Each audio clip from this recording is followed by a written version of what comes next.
사랑하는 가족 여러분, 오늘도 말씀이 우리에게 주님 주시는 큰 능력이 되기를 바랍니다. 그리고 이 말씀이 이번 주간에도 우리에게 실제화되는 하나님의 큰 축복이 되기를 예수님의 이름으로 축복합니다. 아멘. 자, 우리는 작년 말부터 시작해서 계속해서 지난번 사순절 기간을 좀 빼고 여호수아서에 대해서 말씀을 나누고 있습니다. 자, 오늘은 11번째 시간으로 우리가 함께 말씀을 나누도록 하겠습니다. 먼저 지난번 시간까지를 우리가 도표를 보면서 잠깐 한번 이야기를 나누면 이해하기가 쉬운 것 같아요. 지난주에 도표를 사용했는데 많은 분들이 이해가 쉽다 그랬어요. 그래서 설교할 때 이런 영상이나 이런 부분을 좀 사용했으면 좋겠다는 생각을 하고 제가 좀 잘 준비하도록 하겠습니다. 자, 그러면 우리 함께 도면을 한번 보도록 합시다.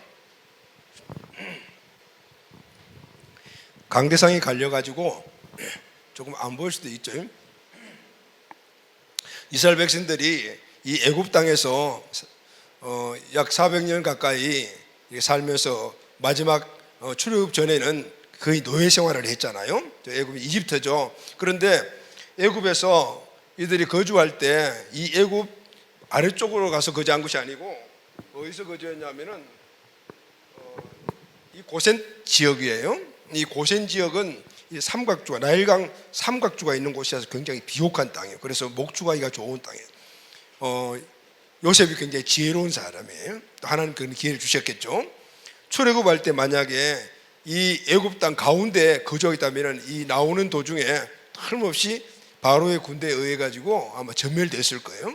그런데 이 제일 위쪽에 여기에서 라암세스라는 곳에서부터 출애굽을 했기 때문에 금방 애굽을 빠져나올 수가 있었어요.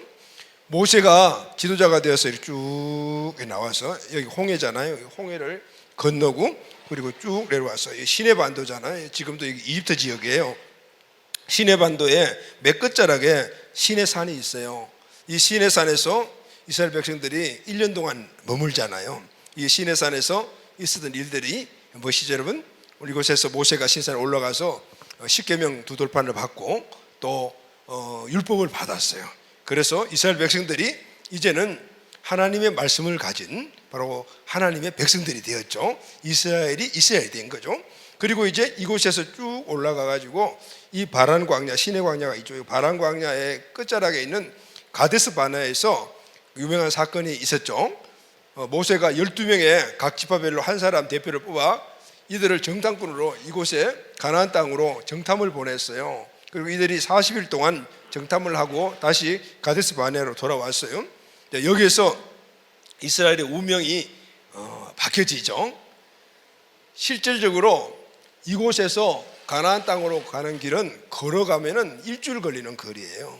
그런데 가데스 바네아에서 이들의 불순종한 그 모습들을 통해서 40일 동안 이 가나안 땅 정탐 날짜를 하루를 1년으로 계산해 하나님이 40년 동안 이 시내 그리고 또 바라는 광야를 방랑하는 그런 민족이 되게 했어요. 자, 이들은 어쨌든 우여곡절 끝에 40년의 광야 생활을 마치고 다시 여기서 가나안 땅으로 올라가려고 했어요. 그런데 지금 이 지역을 그때 장악하고 있는 그 민족이 족속이 에돔 족속이에요. 에돔 족속이 못 올라가게 막아버린 거예요. 에돔 족속은 에서의 후손이잖아요. 오늘도 이제 그 이야기가 나오는데 에서의 후손인데 어떻게 보면 친척이지? 친척이 못 올라가게 만든 거예요. 그래서 너무너무 이 사람들이 화가 나왔어요. 그래도 어쩔 수 없잖아요. 다시 여기서 시작을 해가지고 이렇게 내려와서 이렇게 해가지고 어떻게 지금 이게 요단강이잖아요. 이게 요단강을 중심으로 동쪽 여기가 사해고 이곳이 갈릴리 호수잖아요. 그러니까 이렇게 못 가고 이렇게 돌려가지고 지금 이 요르단 땅, 요르단을 걸쳐가지고 여기에 여기가 모압 평지에 도착을 했죠. 모압 평지에 도착을 해서 우리가 잘 알고 있는 이곳에서 모세가 이제 하나님 부름을 받고 그리고 여호수아가 다시 지도자가 되죠. 그리고 요단강을 건너서 이 가나안 땅으로 들어가죠. 그리고 이제 전쟁을 하잖아요. 자, 요걸 조금 더 우리가 돕기 위해서 좀 자세한 도면 볼게요. 다음, 자, 요걸 조금 아까 그걸 조금 더 확대해 가지고 했죠. 여기가 사해, 여기가 갈릴리 호수. 지금 어디로 왔죠? 이렇게 쭉 올라와 가지고 지금 여기에 지금 이제 진을 치고 여기가 요압 평지예요. 여기 느보산 같은 경우에는 모세가 하나님의 부름을 받는 곳이잖아요.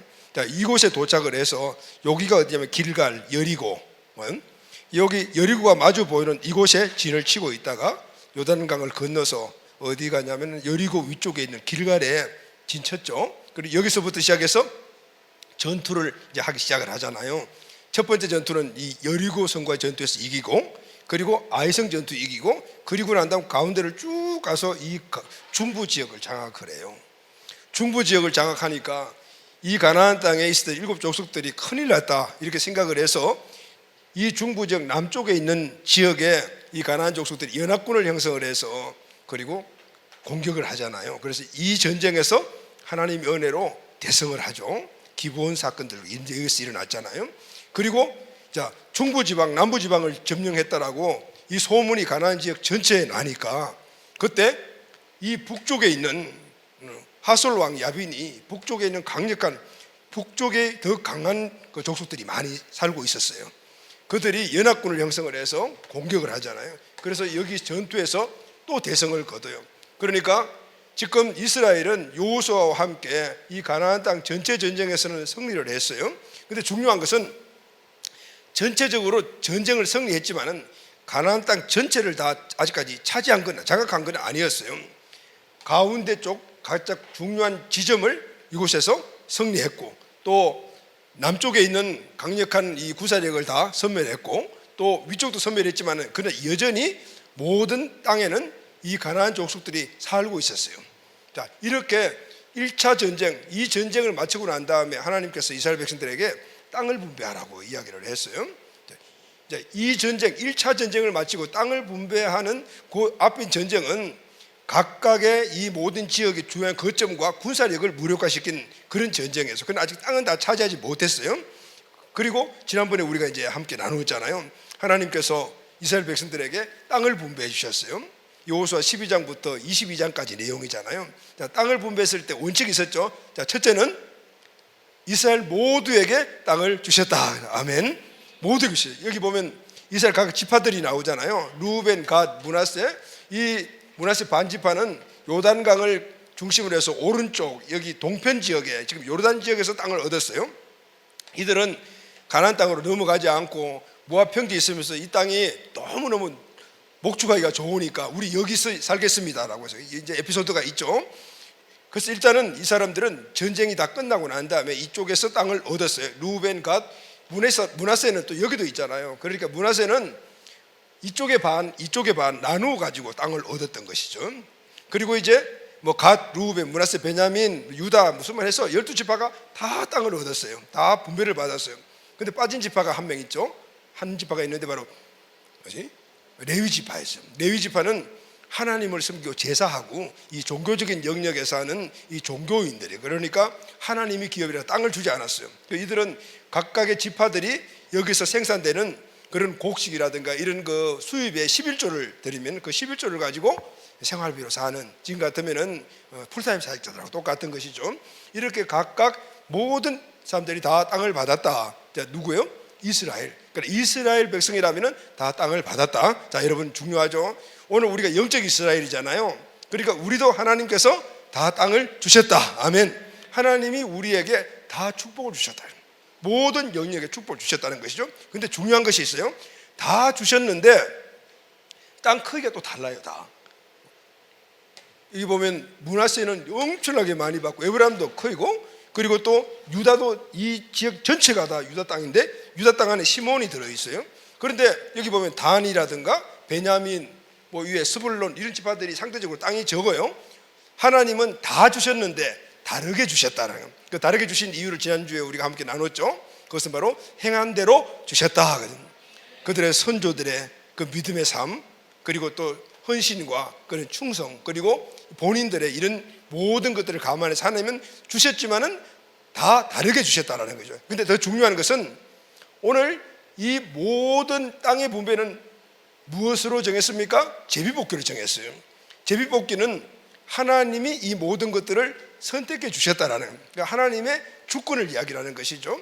그렇다면 여러분, 하나님이 땅을 주셨다라면은 하나님이 그곳에 함께 하신다는 거예요. 아멘. 그래서 땅이 커도 작아도 큰 문제가 없어요. 왜냐하면 그곳에 하나님이 함께 하시면은 이른 비와 늦은 비를 주시고 하늘의 이슬과 땅의 기름짐의 복으로 이 척박한 모든 땅들이 옥토가 되어서 여기서 값진 열매들을 맺기 때문에요. 아멘. 그래서 여러분, 오늘 우리는 하나님이 큰 영역에 우리에게 주신 은혜가 있을 수도 있어요. 그러나 우리 영역이 적을 수도 있어요. 그러나 중요한 것은 적으냐 크냐 이게 중요한 것이 아니고 오늘 우리에게 주신 이 모든 은혜의 영역 안에 하나님이 늘 함께 하시는 거죠. 아멘. 큰 이 영역에서 농사를 짓는 사람들은 그 많은 수확을 넣어가지고 또 그것을 하나님의 영광을 사용하고 또 자기들의 필요한 부분을 사용을 하고 작은 지역이라 하더라도 오늘 이곳에 특별히 하나님께서 은혜를 부어주시게 되면 그 땅이 옥토가 될 때 여기는 값진 그런 그 열매들이 맺는 그런 열매들을 얻는 포도, 무화과 이런 것들이 거기서 생산되어서 그것이 또 너에게 수입이 되고 값진 그런. 그러나 아무리 큰 땅이든 작은 땅이든 하나님이 함께 하시지 않으면은 이른 비와 늦은 비가 주어지지 않으면은 어떻게 되죠? 척박한 땅이 되어버리는 거예요. 자, 이렇게 하나님은 모두에게 어떻게 공평하게 주셨어요. 모두에게 주셨고 또 행위에 따라 주셨고 행위에 따라 준 것도 공평한 거잖아요. 그러나 이걸 또 보완해 주는 것이 바로 하나님께서 제비를 뽑아 주셨다라는 거예요. 아멘. 자, 이렇게 땅들을 다 받았어요. 그런데 1차 전쟁이 끝나고 땅을 받았지만 그러나 여전히 각각의 지파가 분배받은 땅 안에 지금 이 가나안 족속들이 또 버티고 있어요. 자, 이제부터는 2차 전쟁을 해야 되는데 2차 전쟁은 에브라임 지파는 에브라임 지파 안에 있는 각각에 있는 이곳에서 살고 있는 가나안 족속들을 몰아내버려야 돼요. 그래야만 이 땅을 100% 차지할 수가 있어요. 1차 전쟁은 이스라엘 백성 전체가 연합군을 형성해서 싸운 전쟁이라면 이제 2차 전쟁은 각각 지파가 따로따로 싸워야 되는 그런 전쟁이죠. 각 지파 안에도 각각 종족이 있잖아요. 그 종족들이 땅을 또 나눠야 되니까 이제 이후로는 바로 그런 일들이 쭉 일어나다. 자, 오늘은 우리가 이거 본문의 말씀은 자, 2차 전쟁에서 일어난 특히 이 유다 지파 안에서 일어났던 한 사건을 우리에게 지금 말씀을 하고 있어요. 우리가 너무나 잘 알고 있는 바로 갈렙의 헤브론을 취하는 사건이잖아요. 헤브론이 어디냐면은 여기가 여리고예요. 길갈이고 지금 이 유다 지파가 땅을 엄청나게 큰 땅을 차지했죠. 그런데 여기 보면 여기가 헤브론이에요. 자, 이 헤브론은 엄청난 그 높은 산악지대예요. 그래서 올라가서 공격하기가 어렵고 이 헤브론 지역에는 이 가나안 땅에 가장 이 덩치가 크고 키도 큰 안악자손 거인 족속이 딱 버티고 있고 난공불락의 성이에요. 그래서 이 유다 지파들이 각각 땅들을 이제 안에서 나눠 갔는데 누구도 이 헤브론을 내가 차지할게요, 이 헤브론을 내가 공개해서 우리가 갖겠습니다라고 말하는 사람이 없이 주저주저 하고 있었어요. 자, 그때 한 사람이 쫙 나타났잖아요. 그 사람이 잘 알고 있는 뭐라고 갈렙이었어요. 자, 오늘 본문 말씀이 이제 거기서 쭉 진행이 되죠.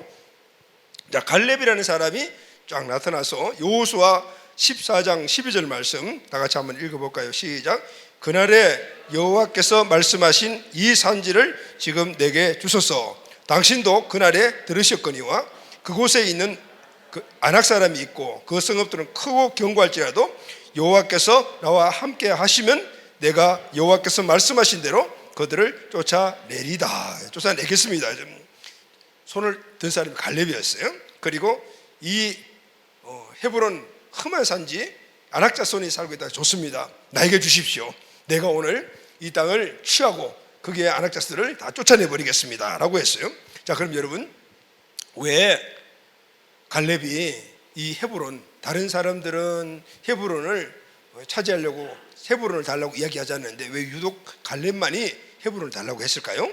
헤브론은 정치적으로, 역사적으로, 지리적으로 굉장히 이스라엘에게서 중요한 곳이에요. 이 헤브론에 바로 아브라함, 이삭, 야곱, 요셉 이 네 명을 족장이라고 하잖아요. 이 족장 시대의 족장인데 이 네 사람의 무덤이 있어요. 그리고 그들의 조상인 아브라함의 아내 사라의 무덤도 헤브론에 있어요. 그리고 또 더 중요한 것은 오늘 이 헤브론이 아까 우리 그 지도를 보게 되면요, 굉장히 중요한 지역이에요. 그러니까 동쪽과 서쪽을 잇는 가운데 쪽, 그리고 또 남쪽과 북쪽을 잇는 동서남북의 가운데 지점이라. 예루살렘으로 올라가려면 이 헤브론 지역을 꼭 통과해야 돼요. 그러니까 굉장히 이 중요한 지역이에요. 그래서 여호수아 14장 7절 말씀을 보게 되면은 이 헤브론을 갈렙이 정탐을 할 때 가서 그것을 보았어요. 자, 여호수아 14장 7절 다 같이 한번 읽어요. 시작. 내 나이 40세에 여호와의 종 모세가 가데스 바네에서 나를 보내어 이 땅을 정탐하게 하였으므로 내가 성실한 마음으로 그들에게 보고하고. 지금부터 45년 전에 지금 이 갈렙이 12명의 정탐꾼 중에 한 명으로 선정이 되어서 이 가나안 땅으로 가서 가나안 땅 전체를 다 보았어요. 보고 또 헤브론도 봤어요. 여호수아 14장 21절을 보게 되면 그날에 여호와께서 말씀하신 이 산지를 지금 내겠어요. 이 땅을 정탐했다라고 해요. 가나안 전체를 정탐하고 그리고 지금 헤브론 앞에서 이 산지를 내게 주세요. 그러니까 갈렙은 지금 45년 전에 이 가나안 땅을 정탐할 때 헤브론에 들려서 헤브론의 그 안에 있는 지금 그 상태를 보았던 거예요. 헤브론을 보고 돌아온 갈렙은 목표가 생겼어요. 그러니까 그 헤브론을 보면서 헤브론에 있는 여러 상황을 보면서 야, 이 헤브론은 앞으로 내가 취해야 되겠다 이런 생각을 하고 돌아와서 그리고 그 인생에서 헤브론을 취하는, 물론 가나안 땅도 취하는 것도 목표였지만 그 가운데 헤브론만큼은 내가 취해야 된다는 이런 목표를 가졌다는 것이죠. 왜냐하면 역사적으로 지리적으로 너무 중요한 지역이잖아요. 우리들의 선조가 그곳에 묻혀 있고 그리고 앞으로 이 가나안 땅 전체를 우리가 차지하게 되면 가장 중요한 이 교통의 그 요충지인데 오늘 이곳에 보니까 이방인들이 떡 버티고 있는 거죠. 그러니까 마음속에 화도 났던 것 같아요. 어떻게 이런 우리의 성지를 이방인들이 차지하고 있단 말인가. 우리 선조들의 무덤이 있는 이곳을 이방인들이 차지하고 있다니 내가 필히 오늘 이 헤브론만큼은 내가 취할 것이다, 내가 정복할 것이다 이런 마음을 갖고 돌아왔대. 그리고 그 이후에 갈렙은 이 헤브론을 취하는 것이 인생의 목표로 삼았어요.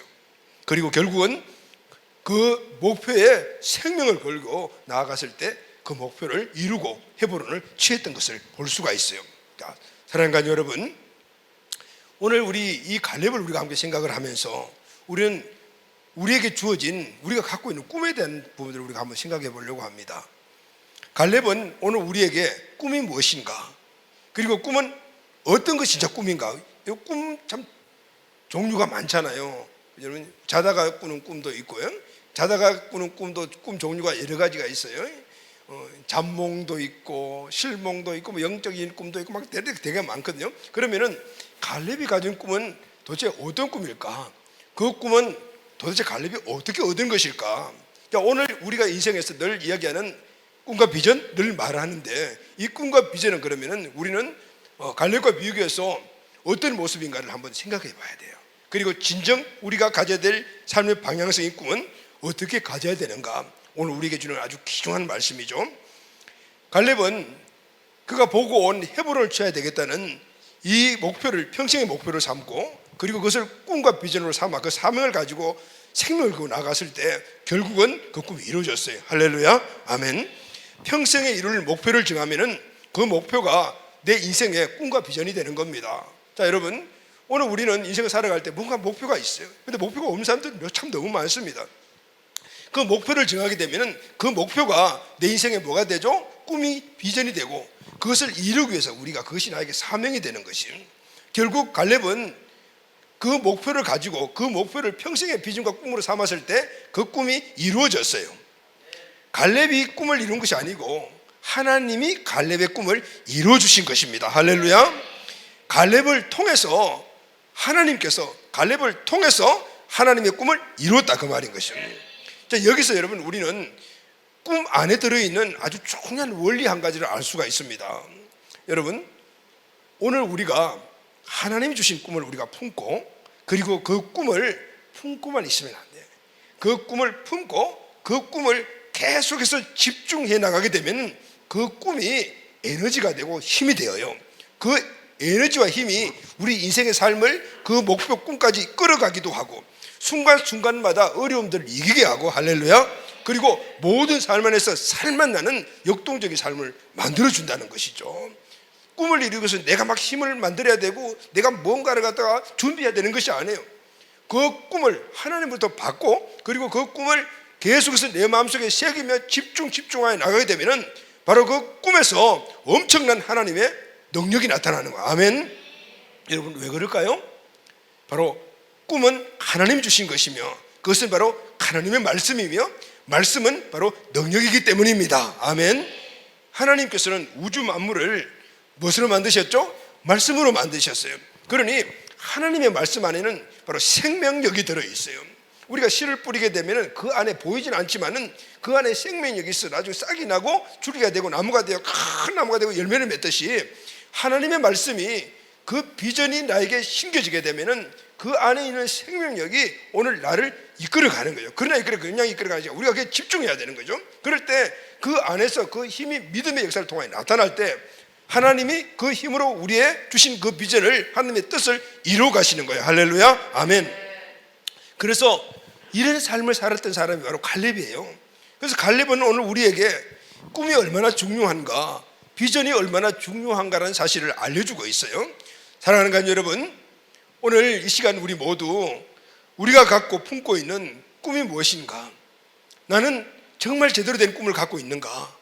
그리고 그 꿈이 어떻게 지금 앞으로 역사할 것인가? 오늘 이 말씀을 우리 모두가 갈렙을 통하여 레마로 받고 이 말씀을 우리가 품고 기도하여 이것이 내 인생의 삶에 힘이 되고 에너지가 되어서 하나님이 이루시는 그 꿈이 우리 삶 안에서 실질적으로 보는 역사가 꼭 일어나게 되기를 예수님의 이름으로 축원합니다. 아멘. 자, 그러면은 오늘 우리 본문 말씀과 그 앞절에 있는 말씀들을 연결을 해서 이 갈렙의 꿈의 특징을 우리가 한번 살펴보고 그리고 이 갈렙의 꿈의 특징이 우리 삶 가운데서도 적용되기를 바랍니다. 아멘.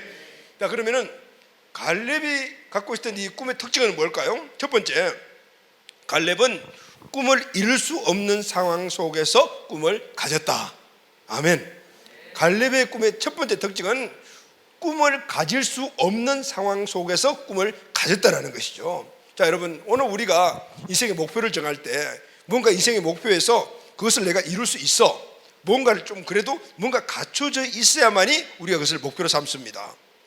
그런데 갈렙은 그렇지 않아요. 목표를 이룰 수 있는 그 상황들을 갖고 있지 못했어요.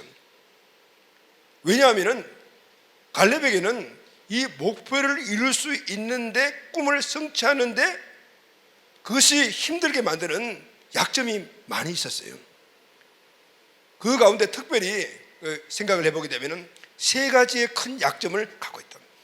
갈렙이 취한 상을 보면 이 헤브론을 취하고 이스라엘이 지도가 되는데 치명적인 약점 세 가지가 있었어요. 첫째는 지금 현재 나이예요. 지금 나이가 85세입니다. 그럼 갈렙은 노인이잖아요. 85세라면 노인 중에 노인입니다. 우리나라 법적으로 노인이라는 이 연령이 65세잖아요. 그러니까 여기만 우리가 한번 비교를 해봐도 갈렙은 85세니까 노인 중에 노인입니다. 그런데 이 나이가 왜 문제인가 하면은 지금 갈렙이 취하려고 하는 헤브론은 누가 버티고 있습니까? 지금 거인족이 떡 버티고 있습니다. 그리고 엄청난 높은 산악지대예요. 그러니 이 나이를 가지고 그 헤브론을 취한다는 것은 너무너무 어렵다, 한계가 있다고 말이죠. 요즘 같으면 지휘관들은 뒤에 서서 야 돌격하고 막 이렇게 뭐 여기서 막 대포 쏘고 뭐 미사일 쏘면 되지만 그 당시 그게 아니잖아요. 장수가 지도자가 제일 먼저 앞서서 가야 돼요. 먼저 올라가야 되고. 자, 이런 상황 속에서 85세의 나이는 엄청난 핸디캡이에요. 그러니까 지금 이 헤브론을 취하는데 이 헤브론을 장악하는 데 있어서 갈렙의 첫 번째 핸디캡은 나이였어요. 두 번째는 갈렙은 순수한 이스라엘 혈통이 아닙니다. 여호수아 14장 6절 말씀을 보면은 이 갈렙의 출신 성분이 나오는데 거니스 사람 여분네 아들 갈렙이라고 했죠. 거니스 사람 여분네 아들 갈렙 했어요. 성구 띄워줘. 자, 거니스 사람 여분네 아들 갈렙. 이 거니스 사람이 누구인가 하면은 아까 우리가 나눴죠. 이들이 이스라엘 백성들이 40년 광야 생활을 마치고 이제 직진하여서 가나안 땅으로 가려고 했더니 땅 막는 족속이 있었잖아요. 에돔 족속이요. 이 에돔 족속이 바로 그리스 족속이에요. 누구냐면은 에서의 후손입니다. 에서는 이삭의 아들로 야곱의 형이잖아요. 이 장자권을 야곱에게 팔고 이방 여인과 결혼합니다. 그리고 요단 동편 쪽에 큰 민족을 이루어서 그곳에서 진을 치고 사던 그런 족속이요. 그런데 이 에돔 족속이 이스라엘을 계속해서 괴롭혀요. 나중에 보면 계속해서 괴롭혀요. 갈렙은 이 에돔 족속입니다. 이스라엘이 지도되기는 핸디캡을 너무 많이 갖고 있어요. 그러니까 유다 지파에 속했지만은 그리스 족속이니까 조금 전까지 어떤 일들이 있었어요? 직진해서 가려니까 못 가겠다는 그 에돔 족속의 후손이 지금 이 갈렙이거든요. 그러니까 이 지휘권이 잘 먹혀 들어가겠어요? 잘 안 따라올 수 있는 이런 핸디캡을 갖고 있었다. 헤브론을 점령하고 지도자가 되는데 이런 핸디캡이 있었어요. 또 하나는 어떻게 보면은 이것도 가장 큰 문제 중에 하나 있는 핸디캡인데 바로 마음에 큰 상처가 있었어요. 모세 후계자 경쟁에서 여호수아에게 밀려버렸어요. 학자들은 아마 이 출신 성분 때문이다라고 말을 합니다. 맞는 것 같아요. 갈렙은 승승장구했어요. 모세에 의해서 12명 정탐꾼으로 선발까지 되었으니까 모세의 큰 신임을 받았던 사람입니다. 그리고 성경에 보게 되면은 모세가 있는 곳에는 항상 갈렙도 있었고 여호수아가 항상 같이 있어요. 근데 마지막에 이제 모세가 후계자를 정할 때 모세가 정한 건 아니겠죠. 여러 사람들이 이제 다 지도자들이 모여서 있을 때 여호수아에게 밀려버렸어요. 마음에 어떻게 해요? 큰 상처를 받았을 거예요. 자, 여러분, 우리가 삶을 살다 보면 이런 경우들이 있죠. 막 어떤 사람 한 사람과 막 경쟁하다가 요번 진급에 성진에 뚝 떨어져 버렸다. 그러면은 대부분 사람들이 그냥 그렇게 위로를 해요. 뭐 늘 있는 거잖아. 뭐 다음 진급하면 되지, 뭐 성진하면 되지, 이런 이야기를 합니다. 그런데 물론 그게 위로가 되기도 하겠지만은 그러나 본인 입장에서는 그게 위로가 될까요? 엄청나게 마음이 힘들죠. 같이 똑같은 실력, 똑같은 어떤 환경, 뭐 그런 것들 다 구비하고 있는데 그런 경쟁에서 뭔가 하나 문제 때문에, 그것도 큰 문제도 아닌데 그런 문제 때문에 탈락했을 때는 엄청난 괴리감이 옵니다. 저는 군인 생활을 해봤기 때문에 군 생활은 무슨 재미로 군 생활을 하냐면 진급하는 재미로 군 생활을 하거든요. 그런데 그 진급에 동기생이 되고, 동기생 되는 까지는 좀 괜찮아요. 후배가 먼저 차고 올라가게 되면 정말 출근하기 싫죠. 뭐 그런 상황들. 그 후배가 또 근무장에서 나보다 다른 위에 있는 그 직책을 갖고 있으면 참 마음에 엄청난 상처가 됩니다. 지금 갈렙이 그런 상황이에요. 지금 갈렙에게 땅을 분배해 주는 사람이 누구예요?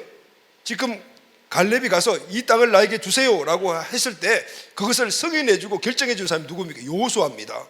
얼마 전까지만 해도 동일한 선상에 있던 친구요, 같은 급이었는데 이제는 지휘관이 되었으니까 그 말에 들어야 되고 순종해야 되고 또 결제를 받아야 될 이런 상황이죠. 자존심 상합니다. 보통 사람 같으면 안 만나려고 그러죠. 안 보려고 합니다. 그런데 여러분, 오늘 갈렙은 이런 여러 가지 많은 이 핸디캡을 다 어떻게 해요? 극복합니다. 자기의 출신 성분, 그것을 뒤에서 막 손까지 한 사람도 있었을 거 아니에요. 그거 다 무시해버립니다. 나이 무시해버립니다. 마음속에 일어나는 이런 감정적인 이런 문제들 다 눌러버립니다. 여러분, 이렇게 할 수 있는 이유가 뭘까요? 우리가 만약에 이런 정말 세 가지 큰 핸디캡을 가지고 정말 무언가를 해나갈 때 이런 것들이 우리를 덮쳐오게 되면 어때요? 이게 나갈 수 있을 것 같아요? 힘들다. 그런데 갈렙은 이겨요. 갈렙은 이런 모든 상황, 자신의 감정, 상처, 그리고 여러 가지 많은 수군수군하는 뒷담화, 이런 것들을 다 이긴 이유가 뭘까요? 그것은 바로 하나님이 그에게 주신 꿈이 있기 때문에. 할렐루야, 아멘.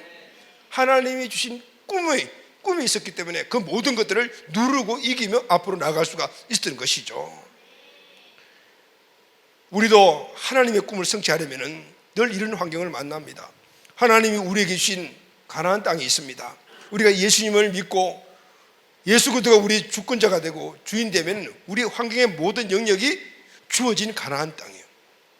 나의 삶, 가정, 부부, 자녀들, 직장, 사업, 그리고 인생의 목표 등 모두가 다 가나안 땅입니다. 그런데 중요한 것은 아까 분배받은 가나안 땅이지 아직까지 그것을 우리가 취하해서 누리는 가나안 땅이 아닌 거예요. 이제부터는 뭘 해야 되겠습니까? 2차로 정복전쟁을 해야 돼요. 오늘 그 땅을 우리가 전쟁하여서 취하여서 적과 꿀이 흐르는 땅으로 바꿔야 되는 거예요. 할렐루야. 그런데 우리가 그 일을 해 나갈 때, 그것을 성취해 나가려고 할 때 오늘 갈렙이 갖고 있는 이런 여러 가지 많은 지역진과 같은 그런 것들이 오늘 우리를 앞으로 전진하지 못하게 방해하고 우리 발목을 잡아요. 어떤 것이 있을까요? 나이죠. 나는 나이가 많아서 이제 안 돼. 나는 가진 게 없어. 우리 부모가 별 볼 일 없는 존재가 돼서 나는 흙수저 출신이야. 내가 뭐가 돼? 나는 천성적으로 머리가 나빠서 공부를 못해. 이런 생각을 해요. 이게 앞으로 나아가는데 방해되는 바로 갈렙이가 하는 것과 똑같은 것이라는 것이죠. 여러분, 이것은 우리 개인에게도 되지만은 오늘 사랑하는 우리 부모들이 자녀를 바라보는 시점도 똑같아요. 여러분들 우리 부모 세대들은 우리 자녀들을 어떻게 바라봅니까? 우리 자녀들을 바라볼 때 그 자녀가 바로 하나님이 나에게 주신 가나안 땅임을 믿습니까? 아멘. 그러면은 현실적으로 우리에게 주어진 가나안 축복이지만은 자녀가 가나안 축복이고 우리 환경의 축복이고 사업이 가나안, 직업이 가나안 축복이지만은 그는 아직까지 적과 꿀이라는 땅은 아니라. 그럼 지금부터 우리는 어디 해야 될까요? 먼저 우리 관점을 바꿔야 되겠죠? 우리는 우리 자녀들을 바라보고 내 환경을 바라보면서 안 돼. 나는 실력도 없고 우리 자녀를 바라보면서 게으르고 머리도 나쁘고 저러니까 우리 자녀 안 돼. 이런 생각을 할 때가 너무나 많이 있다. 이런 것들이 오늘 나뿐만 아니라 우리 모든 환경에서 하나님이 주시는 적과 꿀이 흐르는 가나안 땅을 만드는 것을 방해하는 요소들이라는 것이죠. 오늘 갈렙이 이 문제를 극복했듯이 오늘 우리도 이 문제를 극복해야 합니다. 할렐루야, 아멘. 갈렙이 가장 큰 문제는 나이였잖아요. 나이 때문에 꿈을 꾸지 못하는 분들이 계십니까? 꿈은 우리는 젊은이들의 전유물이라고 생각을 합니다. 그런데 우리는 알아야 될 것이 있습니다. 늙은이와 젊은이의 차이는 나이의 차이가 아니고 삶에 대한 태도의 차이다라는 거예요. 탈무드에 이런 말이 나옵니다. 탈무드는 질문을 던지고 답하는 그런 형식으로 기록이 되어 있잖아요. 언제부터 노인인가? 답이 무엇인가 하면은 내가 늙었다고 생각하는 순간부터 노인이다. 여러분, 노화와 늙는다는 것은 달라요. 노화는 생리적인 현상이에요. 우리가 시간이 지나다 보면 우리 몸은 늙어요. 후패해진다. 그러나 늙는다는 것은 정신적인 현상이에요. 여러분, 나이 먹으면 몸은 노화되지만 정신은 나이에 상관없이 항상 그대로 있어요. 우리 정신 세계가 어떠냐에 따라서 오늘 우리는 늙은이가 되냐 젊은이가 되냐가 결정이 된다는 것이죠. 여러분, 꿈의 특성은 미래지향적인 것입니다. 그래서 과거에 붙잡혀 살면 늙은이고 미래를 향해 나가면은 지금 내 나이와 상관없이 젊은이다. 할렐루야, 아멘. 자, 우리는 이 귀한 갈렙을 통해 주는 이 은혜를 우리 마음속에 새겨야 돼요. 그래서 여러분, 우리는 어떤 경우에도 꿈을 꿀 수 있는 존재예요. 왜냐하면 하나님께서 이미 그 꿈을 우리에게 심어주셨기 때문이에요. 그래서 하나님은 우리 한 사람 한 사람을 위대하게 보는 거예요. 왜냐하면 하나님이 심어주신 꿈은 위대하기 때문이에요. 아멘. 하나님은 우리의 외적인 모습을 보는 것이 아니고 하나님이 우리 안에 심어준 그 하나님의 꿈을 보는 거예요. 그래서 너는 위대하다라고 이야기해요. 할렐루야. 우리의 겉의 모습은 후패하지만 그러나 하나님이 심어준 씨앗이 우리 안에 있기 때문에 그 하나님의 씨앗은 위대한 것이기 때문에 하나님 우리를 위대하게 보는 거예요. 그래서 사람들이 보는 내 모습과 하나님이 보는 내 모습은 달라요. 내가 나를 평가하는 기준과 하나님이 나를 평가하는 기준이 다르다, 그 말입니다. 그래서 우리는 항상 내 안에 하나님의 심어놓은 그 씨앗을 볼 줄 알아야 돼요. 그때 나는 위대한 자가 될 수 있구나라는 가능성을 스스로 갖게 되는 거예요. 할렐루야. 여러분, 우리 부모 세대는 우리 자녀에게 이것을 봐야 돼요. 우리 자녀가 겉으로 보기로는 정말 제가 앞으로 커서 뭐 할까, 이 정도로 우리가 생각을 하더라도, 그러나 그 아이가 하나님의 자녀라면은, 그 안에 하나님의 위대한 씨앗이 심겨 있는 것을 보게 된다라면은 외적인 것을 가지고 평가하지 않고 너는 하나님의 위대한 자녀다라고 선포할 수가 있다, 그 말입니다. 아멘. 우리는 이것을 봐야 돼요. 그래서 여러분, 인생은 꿈대로 되는 것입니다. 아멘. 하나님이 인간을 만드시고 우리 인간 안에 축복의 씨앗을 심어 주셨잖아요. 창세기 1장 28절 다 같이 시작. 하나님이 그들에게 복을 주시며 그들에게 이르시되 생육하고 번성하여 땅에 충만하라. 땅을 정복하라. 바다의 고기와 공중의 새와 땅에 움직이는 모든 생물을 다스리라 하시니라. 아멘. 여기 보면은 생육하라는 말은 페루라는 말인데 씨를 떨어뜨린다는 말이고, 번성하라는 말은 레부라는 말인데 크게 한다는 뜻이에요. 충만하다는 말은 말레우인데 이 말레라는 언덕에서 나오는 파생어예요. 높은 언덕을 갖고요. 여러분 예전에 언덕을 만들면 흙을 갖다 막 쌓아가지고 이렇게 만들잖아요. 다시 말하면은 이 씨앗은 가능성을 이야기해요. 하나님이 사람을 만지고 그 안에 가능성, 페루를 심었다. 이 페루를 갖고 있으면 번성하고 커져가게 되어 있는데 어떻게 큰 언덕까지 만들어진다 그 말이에요. 오늘 이 사실을 우리 안에 가능성으로 믿음으로 받아야 돼요. 아멘. 자, 어떤 분이 이런 말을 했어요. 인생은 숨쉰 횟수로 재는 것이 아니고 압도되고 매료된 순간들로 재는 것이다, 이렇게 이야기를 했어요.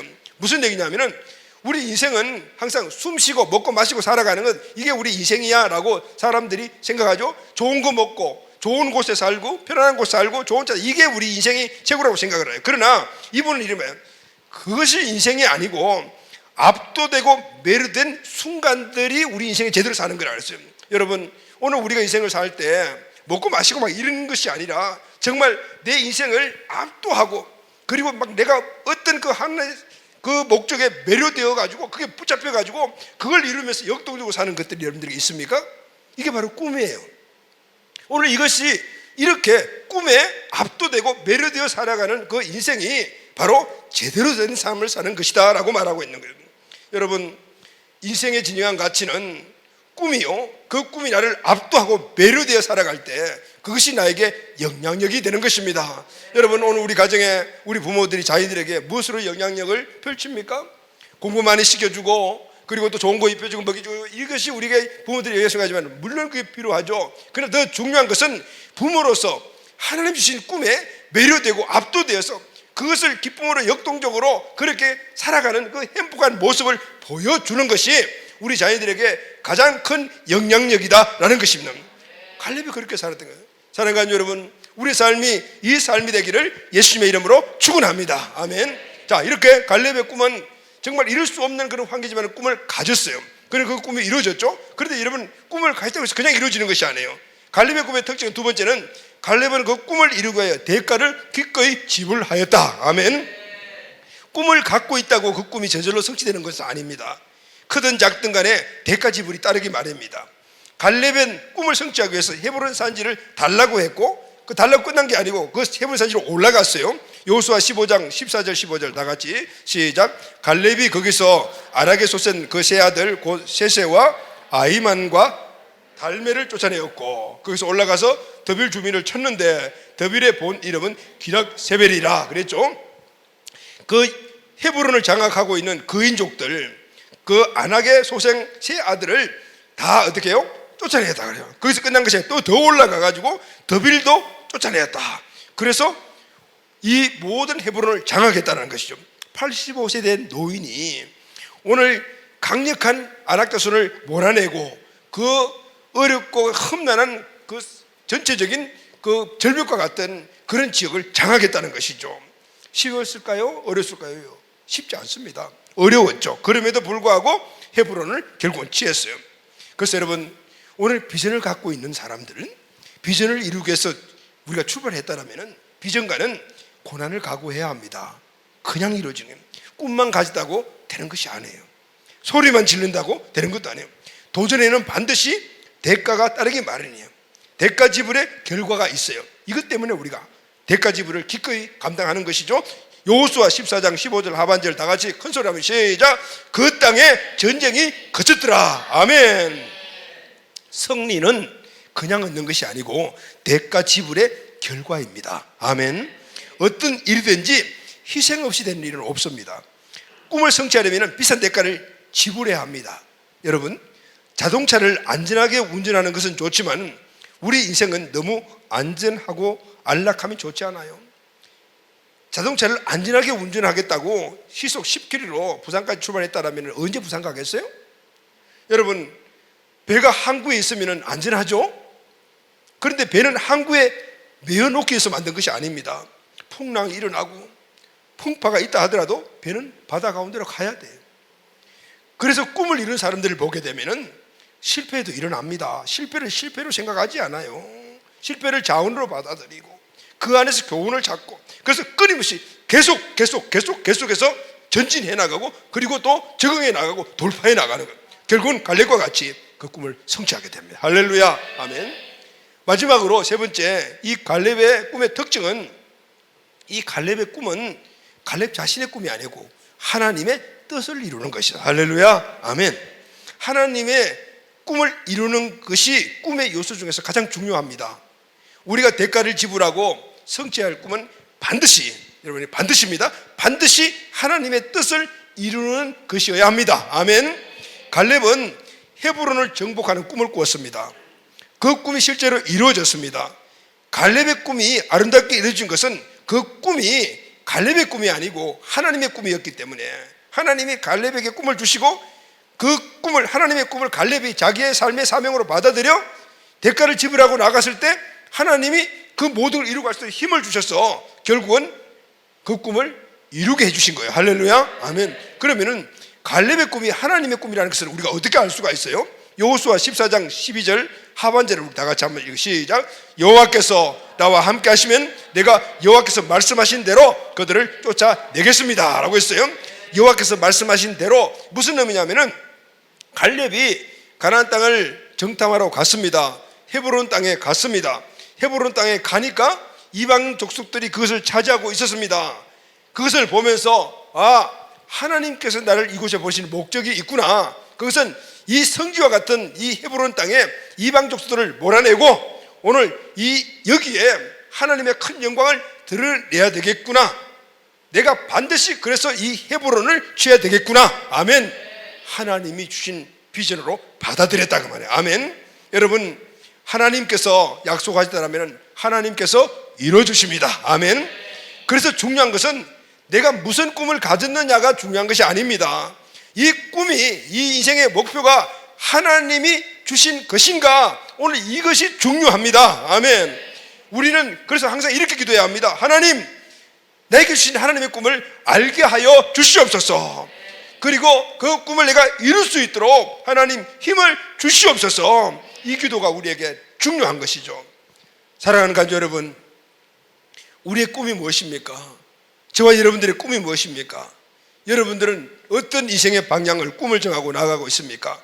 그런데 중요한 물음은 그것이, 그 목표가, 그 꿈이 하나님이 저와 여러분들에게 주시는 것인가라요. 내 삶이, 내 직업이, 내 사업이, 내 가정이, 내 자녀들의 삶이 하나님의 선한 도구가 되는 꿈을 갖고 계시냐 그 말인 거예요. 하나님의 뜻을 찾아야 되는 것이죠. 그렇다면 하나님이 반드시 이루어주시기 때문입니다.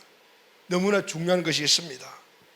우리 교회 공동체에 주신 이 방향이 내 삶의 방향인가, 이런 꿈꾸시기를 바랍니다.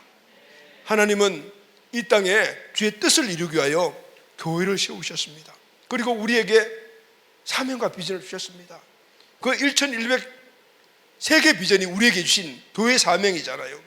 그러면은 여러분들이 갖고 있는 모든 삶의 영역이 오늘 하나님이 우리 교회, 내 교회에 주신 이 비전에, 이 사명에 하나가 되어 있느냐는 거예요.